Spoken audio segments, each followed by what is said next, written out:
오늘 본문을 보면 하루는 바리새인이 자기의 집에서 점심을 잡수시기를 이 예수님께 청하게 됩니다. 그리고 주님께서 그 집에 가셨습니다. 그런데 예수님께서는 잡수시는 자리에 앉으시기까지 이 손을 닦지 않으셨습니다. 그 당시에 이스라엘의 정결례법에 따르면 집에 들어갈 때는 꼭 손을 닦아야 합니다. 그래서 식사 전에 이 손을 씻는 행위는 당시 유대사의 하나의 예의요 또 관습이었고, 이것은 단순히 그냥 위생상의 문제뿐 아니라 죄 많은 세상과 접촉함으로 인해서 생기는 이 불결을 제거한다는 그런 하나의 의식 차원에서 집에 들어갈 때 또 식사를 할 때는 꼭 손을 그들은 씻습니다. 이러한 식사 습관은 이 바리새인들뿐만 아니라 일반 유대인들조차에게도 아주 철저하게 지켜오던 하나의 규범이었습니다.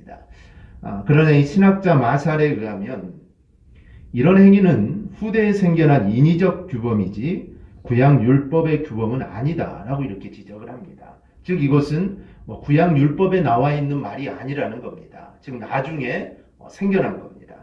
이 식사 전에 손을 씻는 행위는 단지 의식적 차원의 일에 이건 불과한 것입니다. 그런데도 유대인들은 이것을 정말 무슨 거룩한 계명인 것처럼, 정말 하나님이 자신들에게 내려주신 그런 계명인 것처럼 우월감을 가지고 그들은 매우 엄격하게 이것을 지키고 있습니다. 특히 유대인들 사이에 이게 정말 이 정결례는 가장 강조되는 것인데, 오늘날은 비교적 이제 이런 부분이 많이 자유로워졌는데도 오늘날에 있어서도 외국인들이 앉았던 자리에는 앉지 않거나 혹 앉더라도 이 손수건으로 닦고 앉는 그런 이스라엘 사람들이 적지 않게 지금도 많이 있습니다. 그래서 바리새인들은 속으로 참 이상하다라는 그런 생각을 합니다. 왜냐하면 이들은 정말 어렸을 때부터 손을 씻지 않고는 절대로 음식을 먹지 않았기 때문입니다. 즉 바리새인들은 그렇게 생활을 했습니다. 그런데 예수님이 손을 씻지 않고 음식을 드셨다는 것이죠. 그런데 주님께서는 이 사람이 그렇게 생각한다는 그 마음을 우리 주님이 아셨습니다. 예수님이 이러한 행동이 얼마나 파격적이었던 것은 예수님을 초청한 이 바리새인의 반응에서 알 수 있는데요. 여기 보면은 바리새인들이 이상하게 여겼다라고 번역된 이 단어는 깜짝 놀랐다라는 의미입니다. 즉 손을 씻지 않고 들어오시고 손을 씻지 않고 식사하시는 장면을 보고 바리새인들이 깜짝 놀랐다라는 것입니다. 이 단어는 4장 22절에 보면 이 예수님의 말씀을 듣고 있던 청중들이 있습니다. 그런데 그들이 예수님의 말씀을 듣고 예수님의 그 설교에 그들이 감동을 받고 그 은혜로운 내용에 정말 그들은 놀라움을 금치 못했습니다. 그런데 그때 사용된 단어가 오늘 여기 깜짝 놀랐다, 즉 이상히 여겼다라는 겁니다. 또 이 단어는 세금에 대한 논쟁에서도 예수님이 이 세금에 대해서 정말 지혜롭게 말할 때 사람들이 그 예수님의 대답을 보고 사람들이 놀라움을 자아냈습니다. 바로 그때 사용되는 또 단어이기도 합니다. 뿐만 아니라 이 단어는 대부분 이적과 기사와 관련이 있는 이 공간복음에서 주로 등장을 합니다. 이 마가복음 5장을 보면 예수님께서 거라사 지방에서 귀신 들린 사람에게서 귀신을 내쫓아 줍니다. 그런데 그 귀신들이 돼지떼에 들어가죠. 그래서 그 수많은 돼지떼가 몰살되는 장면이 나옵니다. 그런데 이러한 사람들이 이러한 일을 보고 정말 놀랍게 여기게 됩니다. 얼마나 놀라운 일입니까? 사람들이 놀랍게 여깁니다. 그런데 그때 사용된 단어가 오늘 사용된 이상하게 여기다, 이런 단어입니다. 또 누가복음 11장에서 예수님이 말 못하게 하는 귀신을 내쫓아 주셨는데 그때 사람들이 정말 놀랍게 여겼습니다. 그런데 그때 사용되는 단어가 오늘 본문에 사용되는 단어입니다. 근데 본절에서 등장하는 바리새인들은 예수님이 그들의 이 관습을 파괴한 것에 대해서 마치 정말 놀라운 가르침이나 정말 그들이 기적을 보는 것처럼 매우 놀라고 있는 것입니다. 그만큼 그들이 생각했을 때는 이거는 대단한 일이라는 것이죠. 즉 귀신이 쫓겨나는 것만큼 대단한 일이 손을 씻지 않고 밥을 먹는 겁니다. 그리고 그건 쉽게 볼 수 없는 일이고 있을 수도 없는 일입니다. 그런데 정말 사소하고 손을 씻든 손을 씻지 않든 이건 아무런 의미가 없지만 그들은 그렇게 이걸 생각하지 않았다라는 것이죠. 그래서 이런 말씀을 하시죠. 39절에서 41절을 보면 주께서 이르시되 너희 바리새인은 지금 잔과 대접의 겉은 깨끗이 하나 너희 속에는 탐욕과 악독이 가득하도다. 어리석은 자들아, 겉을 만드시니가 속도 만들지 아니하셨느냐. 그러나 그 안에 있는 것으로 구제하라. 그리하면 모든 것이 너희에게 깨끗하리라. 어쩌면 예수님이 이 말씀을 하시고 싶으셔서 아마 억지로 손을 씻지 않고 들어갔었는지도 모릅니다. 그래서 예수님이 이 말씀을 하시죠. 그리고 말문을 여신 주님께서는 아예 화를 선언하시면서 그들을 책망하십니다. 42절을 보면 화 있을진저 너희 바리새인이여, 그리고 46절에서 화 있을진저 너희 율법 교사여 라고 말씀을 합니다. 이 바리새인과 율법사에 한 번만 이렇게 말씀한 것이 아니죠. 우리 오늘 읽은 말씀에 보면은 각각 3번씩 동일하게 화 있을진저 라고 말씀으로 시작합니다. 즉 바리새인에게도 3번이나 화 있을진저 라고 하시고 율법 교사들에게도 화 있을진저 3번을 말을 합니다. 예수님께서 복이 아니라 화를 이렇게 강조하시는 일, 이거는 정말 드문 일입니다. 그런데 예수님께서 이렇게 강하게 반복하시는 이런 표현은 예수님이 지금 의도적으로 이렇게 하시고 계신다라는 점입니다. 그렇다면 우리는 왜 예수님께서 이렇게 화를 내셨는지 우리는 생각해 봐야 됩니다. 그냥 한 번 화를 낸 것도 아니고 정말 화 있을진저라는 말을 무려 6번이나 해가면서 주님이 화를 내신 이유를 우리는 생각해 봐야 합니다. 그 이유는 혹시 우리가 그런 모습 가운데 내가 있는 것이 아닌지 내 자신을 우리가 돌아봐야 되기 때문입니다. 그리고 그렇다면 예수님이 바라시는 모습은 과연 무엇일까? 또 이것도 우리가 또 생각해 봐야 됩니다. 이렇듯 바리새인과 율법사들에 대한 책망은 비단 그들의 것만이 아니라 우리도 경계를 삼을 말씀으로 우리가 살펴봐야 됩니다. 먼저 그들이 어떤 책망을 받았는지 우리는 좀 생각해 봐야 합니다. 그리고 우리는 그러한 책망을 받을 짓을 내가 하고 있지는 않은지 내 자신을 돌아보는 그런 복된 시간이 되기를 축원합니다. 첫 번째는 박하와 운항과 채소의 11조는 드렸지만 공의와 사랑을 버린 것입니다.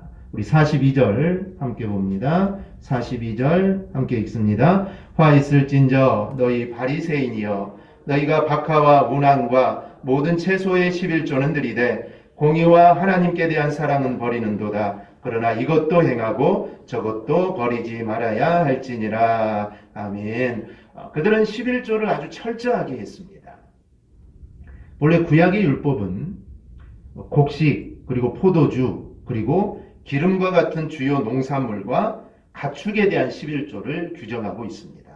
물론 여기에서는 땅 위에서 소출하는 모든 것이라는 이 개념이 포함되어 있는 것입니다. 그런데 랍비 규범은 이 11조 규범을 아주 사소한 것까지 세분화시켰습니다. 심지어는 그들은 뗄나무까지 11조를 드려야 된다라고 이렇게 강조를 합니다. 즉 이런 것만 보더라도 이 바리새인들이 얼마나 형식주의에 빠져 있는가를 우리는 알 수가 있습니다. 이 박하와 운항은 향이나 약재로 쓰이는 들풀들입니다. 이 기묘하게 쓰이는 것들이지만 그렇게 귀하거나 값진 것이 아닙니다. 또 여러 가지 채소는 말 그대로 식용에 쓰이는 채소를 의미합니다. 즉 바리새인들이 박하, 운항, 채소의 11조를 드렸다는 것은 그들은 정말 철저하게 11조를 드렸다는 겁니다. 흔한 들풀, 값싼 채소를 살 때도 그것을 얻는 것에 대해서 11조를 드릴 정도였으니까 그 이상은 말할 필요가 없습니다. 즉 그들은 아주 철저하게 11조를 드렸습니다. 그런데 여기서 우리가 생각해 보아야 할 것이 있습니다. 그들이 박하와 운항, 채소의 11조라는 것을 사람들이 어떻게 알 수 있었을까요? 사람들이 어떻게 알았을까요?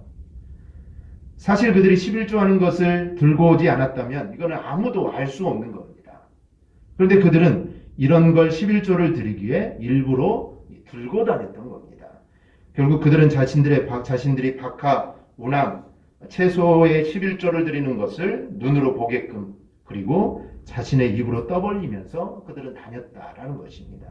누가복음 18장을 보면 이 바리새인과 세리가 기도하러 성전에 올라갑니다. 그런데 그 중에 바리새인이 이렇게 기도를 합니다. 하나님이여, 나는 다른 사람들 곧 토색, 불의, 간음을 하는 자들과 같지 아니하고 이 세리와도 같지 아니함을 감사하나이다. 나는 일회에 2번씩 금식하고 또 소득의 11조를 드리나이다. 이 바리새인들은 다른 사람이 다 듣도록 저는 온전한 11조를 드렸습니다. 라고 자기를 지금 자랑하는 겁니다. 근데 여기서 또 한 번 생각할 점은 과연 그들이 입으로는 내가 온전한 11조를 한다고 말을 하는데 과연 그것이 온전한 11조냐라는 것입니다. 마태복음 23장 24절에 예수님께서는 그들에게 하루살이는 걸러내고 낙타는 삼킨다라는 말을 합니다. 여기서 하루살이는 작은 것을 의미하고 낙타는 큰 것을 의미합니다. 그런데 그 앞절에 즉 주님이 하루살이는 걸러내고 낙타는 삼킨다는 말을 하시기 앞전에 오늘 본문과 똑같은 그들의 11조를 책망하는 말씀이 있습니다. 화 있을진저 외식하는 서기관들과 바리새인들이여 너희가 박하와 회향과 근체의 11조는 느리되 율법에 더 중한 바 정의와 긍휼과 믿음은 버렸도다. 그러나 이것도 행하고 저것도 버리지 말지니라 말씀을 하시고 하루살이는 걸러내고 낙타는 삼킨다 라고 말씀을 합니다. 이 말은 결국 그들은 작은 것들에 대해서는 11조를 아주 철저히 한다고 정말 떠들썩하게 행동했지만 정작 큰 것들에 대해서는 그들은 조용했다라는 겁니다. 즉, 큰 것들은 자신들의 수입으로 잡지 않습니다. 즉, 시장에서 사오는 채소 아니면 들에서 캐는 채소는 정확하게 11조를 떼지만 큰 것들은 자신들의 11조로 잡지 않습니다. 소득으로 잡지 않습니다. 그러니 11조를 하지 않았다는 것이죠. 근데 그것들을 다 누리며 살아갑니다. 그래서 이미 예수님은 이들에게 너희들은 탐욕과 욕심이 가득하다. 그리고 이런 11조는 공의와 사랑을 버린 것이다. 라고 이렇게 책망을 하십니다. 결국 예수님이 그들을 책망하신 것은 겉으로만 요란하게 11조를 한다고 자랑하지만 실제로는 자신들의 욕심만 그들이 채우고 있기 때문입니다. 이것은 주님께서 한 예로 11조를 말씀하셨지만 이것은 우리 삶의 전부를 말씀하시는 겁니다.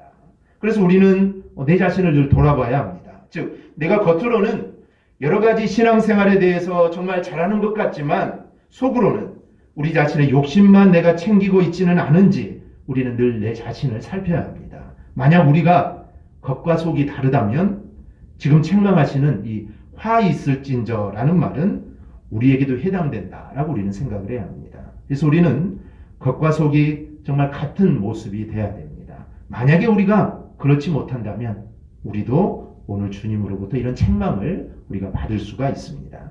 두 번째 그들이 받은 책망은 회당에서 높은 자리와 시장에서 문안받는 것을 기뻐했다는 겁니다. 우리 43절 함께 봅니다. 43절 함께 봅니다. 화 있을진저 너희 바리새인이여 너희가 회당의 높은 자리와 시장에서 문안받는 것을 기뻐하는도다. 아멘. 만약 사람들이 정말 존경해가지고 회당에서 높은 자리를 고랬거나 시장에서 문안을 했다면 이거는 예수님이 야단칠 일이 아니죠. 하지만 그런 대접받을 것을 그들은 은근히 요구하고 그들은 기대했던 겁니다. 바리새인들은 당시 대부분 서기관이나 율법사들의 일을 합니다. 그래서 이들은 다른 사람들을 가르치는 일을 하는 사람들입니다. 그래서 이제 그들은 어디를 가든지 이 대접받는 것에 대해서 그들은 이 당연하게 생각을 합니다. 여기서 시장에서 문안받는다.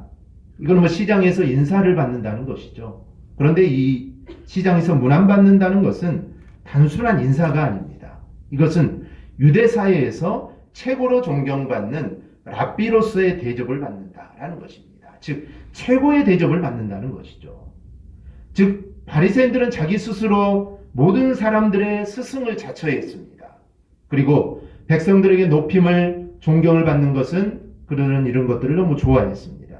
그리고 자신들이 생각하기에 내가 이런 대접을 받지 못한다고 생각을 하면 또 불편해했습니다. 그들은 항상 다른 사람들은 자신의 가르침을 받아야만 된다. 이런 생각들을 가지고 있습니다. 그런데 이런 모습이 예수님 당시의 사회 그대로 오염이 됩니다. 이게 얼마나 강했으면 예수님이 이런 말씀을 하시죠. 너희는 잔치집에 가서 절대로 상석에 앉지 말라라고 말씀을 합니다. 즉 그 당시에 사람들이 이런 행동을 많이 했다는 것이죠. 서로 존경받고 싶어하고 높은 자리에 앉고 싶어 했습니다. 그래서 주님께서는 너희는 잔치집에 가서 절대로 상석에 앉지 말라라고 말씀을 합니다. 즉 자신이 마땅히 나는 존경받아야 한다고 생각하면 그 사람은 교만한 사람입니다. 바리새인들이 주님께 책망을 받는 건 이런 교만이 있었기 때문입니다. 교만이 문제가 되는 것은 교만하다 보면 자신이 부족하다는 것을 보지 못하기 때문입니다. 즉 자신도 부족하여 실수할 수 있다는 것을 생각할 때 사람은 조심하게 됩니다. 하지만 자신을 항상 옳다고 생각하는 사람은 다른 사람이 틀린 것도 보지 못하고 자기가 실수를 하더라도 그걸 실수로 보지 않습니다. 그래서 다른 사람에게 불편함을 가져다 줍니다. 그래서 우리도 내 자신이 교만한지 우리가 돌아봐야 됩니다. 내가 다른 사람보다 내가 더 낫다라고 생각하는 것 그 자체가 바로 교만입니다. 이 바리새인들이 그랬습니다. 우리는 오히려 서로 낮아지는 모습을 우리는 가져야 합니다. 예수님께서는 하나님이신데 마구간에서 태어나신 것을 우리는 절대로 잊어서는 안 됩니다.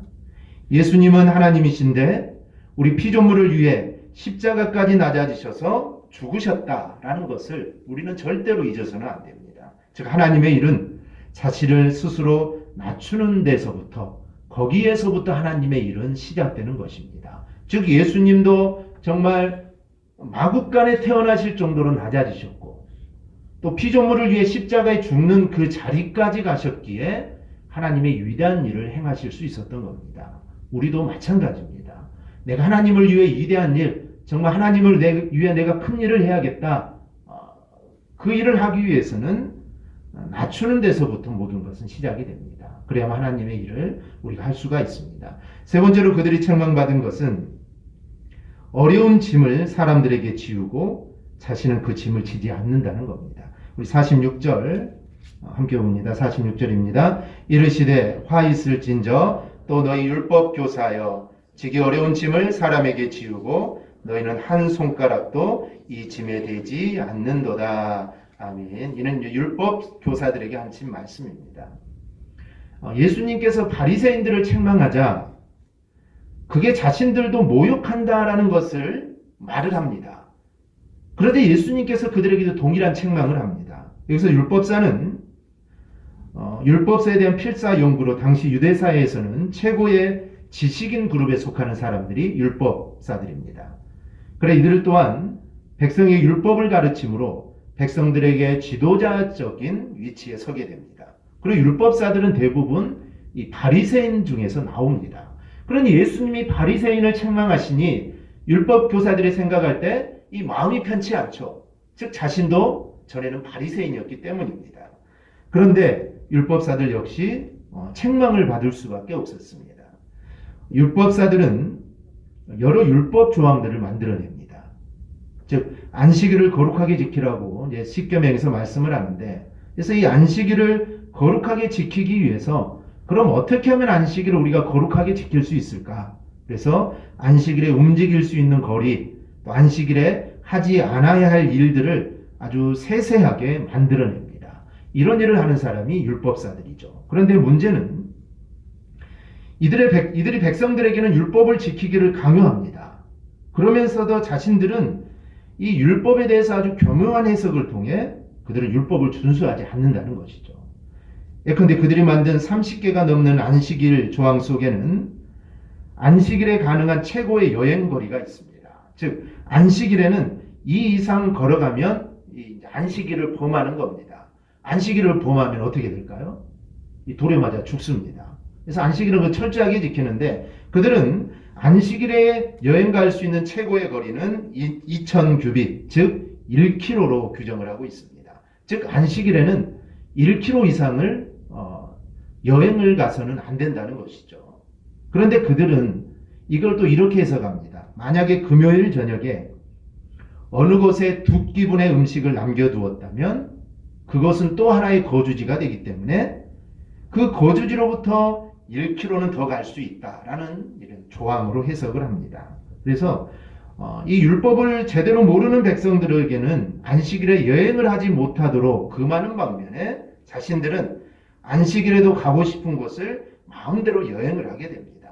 즉 자기가 10km를 가고 싶다. 안식일에 여행을 가야 되는데 거리가 10km다. 그럼 1km마다의 마을마다 2끼의 음식을 남겨둡니다. 그러면 거기가 새로운 거주지가 되기 때문에 거쳐서 자신들은 가고 싶은 곳 어디든지 간다는 것이죠. 근데 이걸 잘 모르는 일반 백성들은 1km 이상 여행을 가지 못합니다.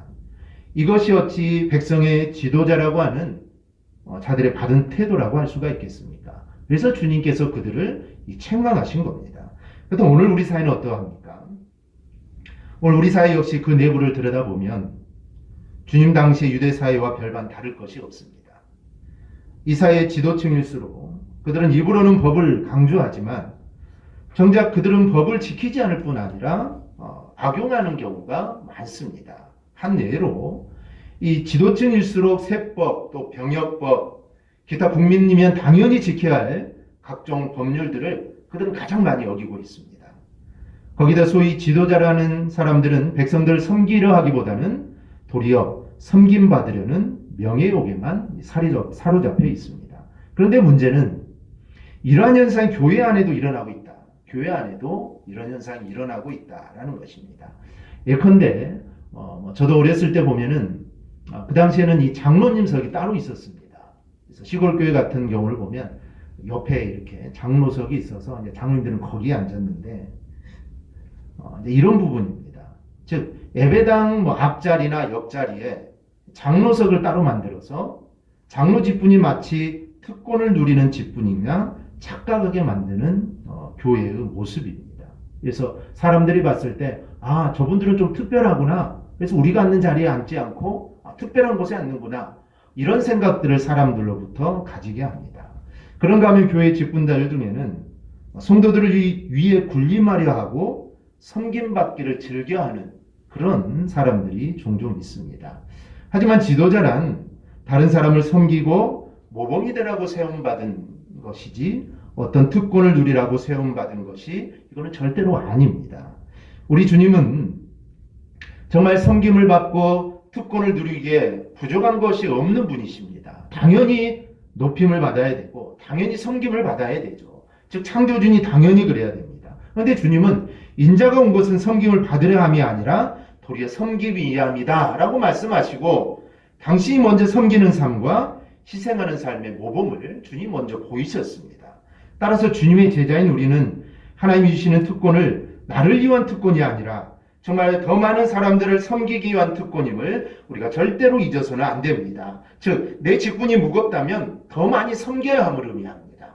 내 직분이 황공하다면 더 많이 헌신해야 함을 의미합니다. 내 직분이 여러 가지라면 더욱더 많은 곳에서 내가 섬겨야 함을 우리가 절대로 잊지 않기를 바랍니다. 그래 직분을 통해 더 많이 섬기고 희생함으로써 우리 주님은 정말 낮은 자를 높이시는 주님이십니다. 높은 자를 더 높여주시지는 않습니다. 낮은 자를 높이시는 주님으로부터 정말 진정한 높임을 받는 우리 성도들이 되기를 주님의 이름으로 축원합니다. 바로 이러한 마음을 가지고 살아야 되는데 바리새인들은 자신들이 11조도 하고 존경받는 자들이고 또한 율법을 잘 지키기 위해 노력하는 자들이다 라고 그들은 생각을 합니다. 하지만 주님은 한마디로 저들을 평가합니다. 44절을 보면 화 있을진저 너희여 너희는 평토장한 무덤 같아서 그 위를 밟는 사람이 알지 못하느니라. 자신들은 자신들의 생각이나 행동이 다른 사람 보기에 정말 우뚝 서 있는 것처럼 생각을 했습니다. 그런데 실제로는 평토장한 무덤 같다. 이 말은 한마디로 아무리 찾아봐도 보이지 않는다는 것입니다. 무덤을 만들어 놨는데 똑같이 해놓으면 이게 무덤인지 길인지 누가 알겠습니까? 그래서 아무리 찾아봐도 보이지 않는다는 것이고 사람들이 알아차릴 수 없다는 겁니다. 이 한마디로 세 가지로 비판을 하십니다. 자신들은 우뚝 솟아난 줄 생각하지만 그렇지 못했다는 것이 주님의 첫 번째 비판입니다. 그리고 무덤에 비유하신 것이 두 번째인데 무덤은 사망을 의미합니다. 그렇기 때문에 그들의 자랑거리가 아무것도 되지 않는다라는 겁니다. 더군다나 사람들이 그것을 밟으면서도 모를 거라고 말씀을 합니다. 이게 세 번째 비판입니다. 그들의 모습은 아무 의미가 없다. 아무 의미가 없다는 겁니다. 율법사에 대한 평가도 마찬가지입니다. 그들에 대해서 여러 가지를 비판을 하셨는데 그 첫 번째가 선지자들을 죽인 자다라는 겁니다. 즉 예수님에 대한 것만 보아도 우리는 알 수가 있습니다. 그리고 두 번째는 그들은 지식의 열쇠를 가졌음에도 불구하고 자신들만 들어가지 않을 뿐 아니라 다른 사람도 들어가지 못하게 한다라는 것입니다. 율법을 더욱 어렵게 만들어서 다른 사람들을 걸러 넘어지게 지금 그들이 하고 있습니다. 결국 저들은 자신들이 정말 의미 있는 일, 정말 하나님을 위해서 내가 대단한 일을 하고 있다고 생각했지만 사실 사람들은 그것을 인정하지 않았습니다. 오히려 바른 길로 가려는 자들에게 방해꾼만 되었습니다. 우리가 바리새인과 같은 모습이라면 우리가 이렇게 똑같은 비판을 우리가 받게 되는 겁니다. 그렇다면 우리는 어떤 모습을 우리가 가져야 합니까? 물론 바리새인들과 율법사들에 대한 책망을 이야기하면서 성도다운 모습이 어떤 것인지 이야기하십니다. 그것을 한마디로 이야기하면 사랑을 이루는 것입니다. 41절에서 그 안에 있는 것으로 구제하라고 하십니다. 42절에는 이것도 행하고 저것도 버리지 말지니라. 여기에서 이것은 철저하게 11조를 드리는 것을 말하고 저것이라는 것은 하나님의 공의와 사랑입니다. 즉 너희는 철저히 하나님께 11조를 드리는 것도 행하고 공의와 사랑도 행해야 된다라는 것입니다. 이것을 종합하면 이렇게 이야기할 수 있습니다. 첫 번째는 하나님께 해야 할 것들을 제대로 해야 합니다. 바리새인들이 박하, 회양, 채소의 11조를 드리는 것 자체는 이건 잘못된 게 아닙니다. 그것을 자랑거리로 삼았다는 것이 문제지 이런 걸 11조를 드렸다는 거 이건 절대로 잘못된 건 아닙니다. 우리는 이들이 자랑한 것만은 빼고는 우리도 11조를 정말 바리새인들보다 더 철저하게 우리도 드릴 수 있어야 됩니다. 왜냐하면 이것은 하나님께서 우리에게 요구하시는 말씀하시는 것이기 때문에 우리는 정말 할 수 있는 만큼 더 철저하게 온전한 11조를 우리는 드려야 합니다. 그런데 이거를 자랑해서는 안 된다는 것이죠. 자랑하면 아무런 의미가 없습니다. 하나님께 대한 공의와 사랑도 마찬가지입니다. 하나님의 공의를 어떻게 우리가 이룰 수 있을까요? 하나님의 공의를 우리가 이루는 것은 하나님이 말씀하신 것을 중요하게 생각하고 함부로 대하지 않는 것에서부터 시작이 됩니다. 즉 성경을 통해 하나님이 우리에게 말씀하시는 것을 우리는 가볍게 여겨서는 안 됩니다. 그냥 듣고 흘려서는 안 됩니다. 그걸 정말 소중하게 생각하고 정말 중요하게 생각하는 거기서부터 우리가 하나님의 공의를 이루어 갈 수 있습니다. 그리고 하나님의 말씀을 우리가 이루려고 우리가 노력을 해야 합니다. 물론 하나님의 공의가 이루어지는 것은 다른 데 있지 않습니다. 예수 그리스도의 십자가로 밖에는 하나님의 공의는 절대로 이루어지지 않습니다. 그런데 그 십자가를 경험한 사람들은 마땅히 하나님의 말씀으로 자신의 삶을 이루어 가도록 노력을 한다는 것이죠. 그래서 하나님이 원하시는 게 뭘까 스스로 찾게 되고 그것을 행하게 됩니다. 억지로 무언가를 하기보다는 정말 기쁜 마음으로 예배하고 예배에 참여하는 자들이 우리가 꼭 되시기를 바랍니다. 그게 우리가 하나님께 공의를 돌려드리는 겁니다. 이게 바로 하나님을 사랑하는 겁니다. 두 번째는 가난한 자들에게 마음으로부터 다가가는 모습이 되어야 합니다. 하나님을 사랑한다는 이야기를 할 때 놓치기 쉬운 게 이웃에 대한 사랑입니다. 그래서 우리가 하나님이 뭘 바랄까 이야기할 때 우리는 항상 하나님 사랑과 이웃 사랑 이 두 가지를 함께 우리는 이야기해야 됩니다. 오늘 본문에서 바리새인들이 11조를 자랑하자 예수님께서 뭐라고 말씀합니까? 그들의 11조는 탐욕과 욕심이 가득한 것임을 간파하고는 그 안에 있는 것으로 구제하라고 말씀합니다. 즉 이렇게 정말 11조를 잘한다라고 말하는 사람들에게 그 안에 있는 것으로 구제하라.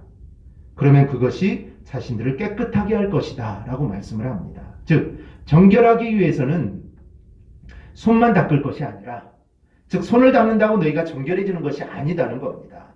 그 마음에 악독과 탐욕이 가득 차 있으니 너희는 손만 닦지 말고 11조 하는 것처럼 구제를 하라는 겁니다. 11조를 했다고 자랑할 것이 아니라 실질적으로 가난한 자들을 구제해보라는 겁니다. 그러면 진정 하나님을 사랑하는 줄을 알 수 있다라는 것입니다. 우리가 하나님만 사랑해서는 내가 얼마나 하나님을 사랑하는지 잘 모릅니다. 우리 이웃들을 사랑하는 그 모습 속에서 우리는 하나님의 사랑을 우리가 느낄 수가 있습니다. 우리 안에 있는 것으로 정말 가난한 자를 구제하는 것, 즉 가난한 자들을 사랑하고 그들에게 마음으로 다가가는 것이 우리 안에 있어야 합니다. 하나님에 대한 사랑도 마찬가지입니다. 하나님에 대한 공의와 사랑은 율법을 이루는 것에만 있는 게 아닙니다. 하나님은 인간을 사랑하십니다. 그렇다면 하나님을 사랑하는 것은, 그리고 하나님의 공의를 이루는 것은 우리가 하나님의 마음처럼 마땅히 가난한 자들에게 우리가 마음으로 다가가는 것입니다. 이게 하나님이 우리에게 바라시는 겁니다. 우리가 가장 실수하는 것 중에 하나는 이 성경에 나타난 바리새인에 대한 이야기를 이 바리새인의 이야기로만 생각하는 겁니다. 즉 성경에 나와 있는 바리새인들, 율법 교사들의 이야기를 들으면서 그 어느 누구 하나도 내가 바리새인이라고 생각하는 사람은 한 사람도 없습니다. 이 정말 나쁜 놈들이구나. 어떻게 이럴 수 있냐. 모두 다 그렇게 생각합니다. 그런데 내가 바리새인일 수 있고 내가 율법 교사일 수도 있다라는 것입니다. 만약에 이런 모습들이, 이 바리새인과 같은 모습들이 내 안에 나타나지 않는다면 주님께서는 바리새인을 책망하신 이야기를 성경에 포함되도록 하지 않으셨을 겁니다. 필요가 없는데 왜 성경에 기록하겠습니까? 즉 어느 누군가는 이런 모습들을 보이고 있기 때문에 주님은 이 이야기를 오늘 성경에 기록한 것입니다. 따라서 우리는 주님이 바리새인과 율법사를 책망하시는 일이 우리에게 나타나고 있지는 않은가, 우리는 내 자신을 돌아봐야 합니다. 그리고 그런 모습을 발견할 때면 우리가 곧바로 인정하고 회개하는 게 필요합니다. 어떤 분은 목회자의 책망하는 설교를 들으면 이를 마치 자신을 치는 것으로 받아들여서 반감을 갖는 경우들이 있습니다. 목사님이 한 사람을 놓고 설교 준비를 어떻게 하겠습니까? 이건 말도 안 되는 일인데, 그러나 하나님 목회자를 통해 우리를 책망하시는 것은 우리를 치시기 위함이 아닙니다. 오히려 우리를 바른 길로 인도하여 영생을 상실하지 않도록 하기 위해서 우리를 책망하시는 겁니다. 만일 우리가 책망을 들을 때 정말 마음이 강팍하여져서 도리 하나님과 목회자를 대적한다면 우리에게 돌아오는 것은 저주뿐입니다. 그런 의미에서 본다면 정말 우리가 책망을 들을 때 그걸 뉘우치고 돌이키는 사람이 이거 정녕 복된 사람이다 라고 우리가 할 수가 있습니다. 그럼 우리 사랑하는 성도 여러분, 우리는 혹 잘못을 범하고 또 책망을 듣게 될 때 우리는 마음을 강팍히 할 것이 아니라 오히려 겸손한 마음으로 선히 받아들여 회개하기에 우리는 신속해야 합니다. 그리하여 과거의 실수와 잘못을 더 큰 하나님의 은혜와 축복으로 변화시키는 정말 지혜로운 우리 성도들이 꼭 되기를 주님의 이름으로 축원합니다. 말씀을 맺습니다. 오늘 본문을 보면 예수님께서는 진정으로 중요한 내면은 다 제쳐버리고 오직 겉만 깨끗게 하려는 바리새인 율법사들을 향해 엄중한 책망을 하십니다. 이 책망은 바로 저와 여러분들을 에게 하는 책망도 책망입니다. 따라서 우리는 우리 신앙생활 속에서도 이처럼 외면과 형식만 중시하는 위선이 없는지 내 자신을 살펴야 할 것입니다. 그리고 오늘 주님께서 말씀하시는 대로 우리는 정말 제대로 주님을 사랑하고 또한 주님의 뜻을 따라 이웃을 사랑하는 모습들을 우리는 점검해 나가야 할 것입니다. 그러다 보면 우리는 주님이 칭찬하시는 모습으로 우리는 되어 있을 것입니다. 우리 모두 오늘 말씀을 꼭 기억하고 우리가 바리새인과 율법 교사들처럼 정말 주님으로부터 책망받는 것이 아니라 우리가 주님께 칭찬받는 삶을 우리가 꼭 살아가기를 주님의 이름으로 축원합니다. 아멘. 기도하겠습니다.